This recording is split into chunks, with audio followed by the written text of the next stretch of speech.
வணக்கம். நான் வேடசந்தூர் அஇஅதிமுகவினுடைய நகர செயலாளர் பாபுசர் பேசுகிறேன். இதற்கு முன்னால் இருந்த பஸ் ஸ்டாண்டு வந்து நல்லபடியாக இருந்துச்சு. எந்த ஒரு சேதாரம் சிறு சிறு சேதாரத்தில் இருந்துச்சு அந்த பஸ் ஸ்டாண்டு. அந்த பஸ் ஸ்டாண்டை மராமத்து பண்ணியிருந்தாவே நல்லபடியாக இருந்திருக்கும். எங்கள் ஆட்சியில் வந்து அந்த பஸ் ஸ்டாண்டை வந்து விரிவாக்கம் பண்ணலாம்னு ஒரு ஸ்கீம் பண்ணோம். அப்போ அந்த விரிவாக்கத்துக்கு இந்த இருக்க பிபி ஆஃபீஸை வந்து கையகப்படுத்தி இந்த பஸ் ஸ்டாண்டை விரிவாக்கப்படுத்தலாம்னு சொன்னோம். இந்த திமுக அரசு நாங்களும் விரிவாக்கப்படுத்துவோம் என்று ஒரு பொய்யான வாக்குறுதியை மக்களிடம் சொல்லி விரிவாக்கப்படுத்தலை. 1,19,00,000 ரூபாய்க்கு ஒரு பஸ் ஸ்டாண்டை வந்து அவங்க டெண்டர் போட்டு பண்ணுறாங்க. ஒரு தனிநபர் வீடு 2 கோடி ரூபா, 1,50 கோடி ரூபா, 2 கோடி ரூபாய்க்கு வீடு கட்டுறாங்க. அப்படி இருக்கும்போது ஒரு 10,000 பேர் வாழும் இந்த பேரூராட்சியில் ஒரு பஸ் ஸ்டாண்டுக்கு 1,19,00,000 ரூபா சொல்கிறது கம்மியான ஒரு தொகை. இதை தன்னோட ஆட்சியினுடைய சாதனையாகவும் இந்த பஸ் ஸ்டாண்டை கட்டினா ஏற்கனவே இருந்த வணிகர்கள் 15க்கும் மேற்பட்ட கடைகள் வச்சுருந்தாங்க, உள்கடை வெளிக்கடையெல்லாம். இது இல்லாமல் தரவாடையில் ஒரு 10 கடை இருந்துச்சு.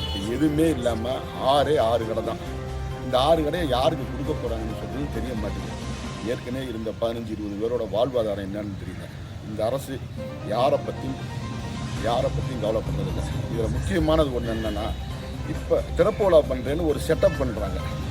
சென்னையில் இதே சென்ற திமுக ஆட்சியில் கலைஞர் கருணாநிதி இருக்கும்போது சட்டமன்ற அலுவலகம் சொல்லிட்டு ஒரு செட்டு போட்டு செஞ்சாங்க. அது வந்து அதிமுக ஆட்சி வந்தோன்னே அது வந்து சட்டமன்ற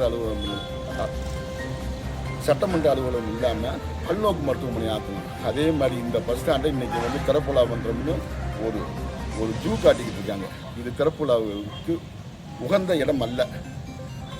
பொதுவாக வந்து ஒரு பஸ் ஸ்டாண்டில் வந்து கழிப்பறை முக்கியமாக வேணும். இங்கே கழிப்பறை இல்லை. கழிப்பறை இல்லாத ஒரு பஸ் ஸ்டாண்டில் பெண்கள் மற்றும் ஆண்கள் அனைவரும் வந்தாங்கன்னா ஒரு கழிப்பிடம் போகணும், 1-2 போகணும்னா எங்கே போவாங்க? இந்த சரௌண்டிங்கில் எங்கேயுமே வந்து பொது கழிப்பிடமே இல்லை. இது வேணான்னு நாங்கள் சொல்கிறோம்.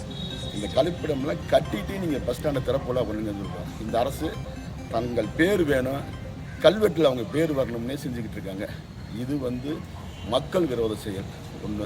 ரெண்டாவது அனைத்து இந்திய அண்ணா திராவிட முன்னேற்ற ஆட்சியில் இந்த பஸ் ஸ்டாண்டில் பெண்களுக்கு பாலூட்டு அறை இருந்துச்சு. அந்த பாலூட்டு அறையே இன்றைக்கி இல்லை. எங்கே இருக்குன்னு எங்களுக்கும் தெரிய மாட்டேது. அதனால் வந்து அடிப்படை வசதி இல்லாத இந்த பஸ் ஸ்டாண்டை திறப்போலா பண்ணுறதை நான் வன்மையாக கண்டிக்கிறேன். கழிப்பறை இல்லாமல் இந்த பஸ் ஸ்டாண்டை திறப்போலா பண்ணும் அன்றே அனைத்து இந்திய அண்ணா திராவிட முன்னேற்ற கழகம் பொதுமக்களுடன் இணைந்து இந்த பஸ் ஸ்டாண்ட் முன்னால் மாபெரும் ஆர்ப்பாட்டம் நடைபெறும் என்பதை மிக்க பணியுடன் தெரிவித்துக் கொள்கிறேன்.